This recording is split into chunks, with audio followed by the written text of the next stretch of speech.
Hey, this is Adrian and welcome to step number 5, which is distractions.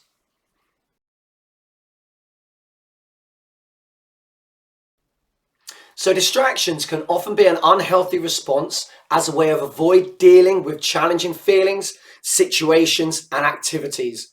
They allow us to escape the intensity of what is going on for a period of time. But distractions repeated over time can also develop into unhealthy habits. And we do them without really thinking about them or what their potential consequences actually are.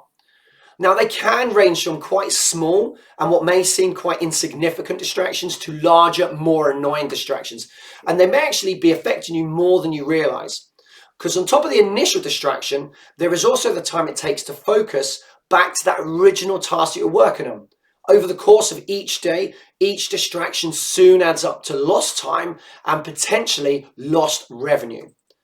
Now, distractions, when we choose to do them ourselves, can actually be healthy, as long as they're done in moderation. That's really important. Sometimes distractions are needed to give us a break from a particular task.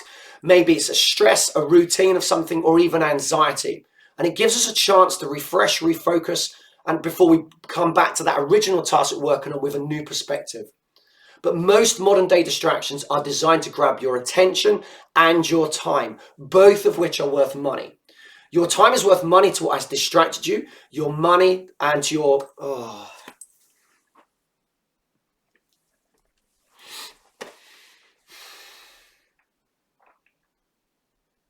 Hey, this is Adrian and welcome to step number 5, which is distractions.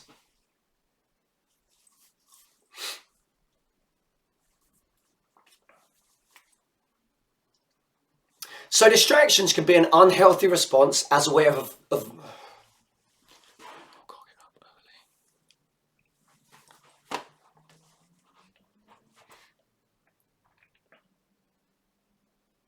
Hey, this is Adrian and welcome to step number 5, which is distractions.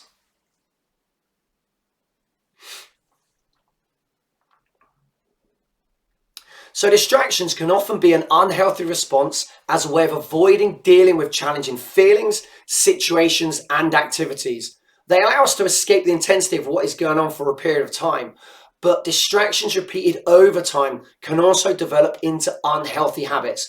And we do them without really thinking about them or what their potential consequences actually are. Now, they can range from quite small and they may seem quite insignificant distractions to larger, more annoying distractions. And they may actually be affecting you more than you realize. Because on top of the initial distraction, there is a time it takes to bring your focus back to the original task you're working on. Over the course of the day, each distraction soon adds up to either lost time and lost revenue or both.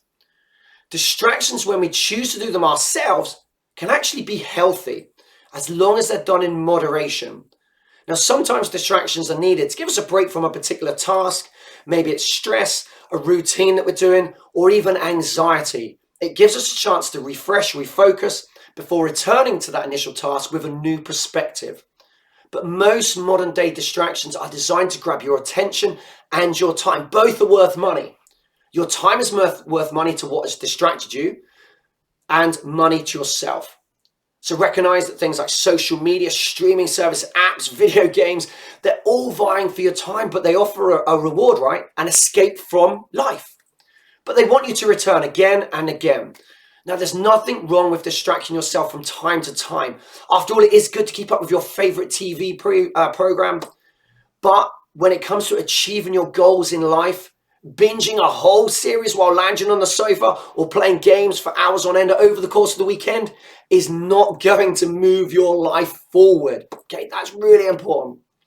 But remember, with distractions, it's not always our fault, but it is our responsibility to learn how to manage those distractions and put steps in place to help you limit how you face each day. If you think of distractions as something that takes your attention away from something that you should be focused on, this should help you identify what's important to you and your life's purpose, but also what that distraction is. If you can acknowledge the distractions you currently face each day and each week, then you can address them. But if you feel you are using distractions as a way of avoiding serious issue, then seek professional advice. That's really important. It's also important to recognize the distractions, including eating junk food, drinking alcohol, turning to drugs, all have negative impacts on overall health, productivity, and mental health. And they will not help with dealing with the feelings that are causing you to turn to these negative distractions. One thing that you can do straight away to help avoid some distractions is to turn off notifications from emails, text messages, anything that bings regular in your inbox. Schedule breaks into work just to allow you to do something positive that's going to have a good impact on your life and your health. So some of the things that you can do that will have a really good influence on your life is read a good book, something from somebody that inspires you, or learn a new skill or increase your knowledge. Practice deep breathing techniques. Make sure you get plenty of sleep and plenty of rest. Listen to uplifting music, something that really motivates you. Help somebody else. That's a fantastic one. Spend time in nature. Listen to an uplifting podcast. Be creative, so start a new hobby. Just walk and exercise. Get your body moving. But identify why you're being distracted. And then you can also write down how you are feeling. Once you can identify why you're being distracted, you can put action steps in to help deal with it in a more positive way.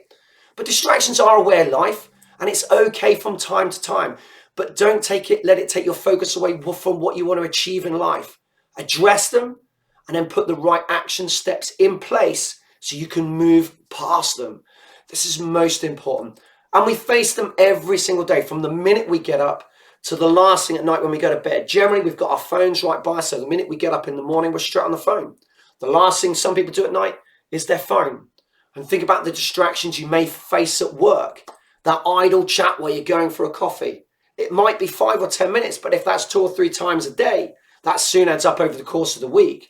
Now, especially if you're on a timeline and you've got a project or task that needs to be completed and you're on a schedule and it's really strict and you know you need to get it done in time, having distractions is going to really affect things like your mental health and your stress levels. So it's really important that you can identify where you're losing time over the course of the day and avoid those situations, or let other people know you need to focus for the next hour on a particular task, so please do not distract you until a certain time, until you come out of the office, or find somewhere quiet to work so you can just get on with what needs to be get on, so you can be creative and find a solution to whatever it is you're working on.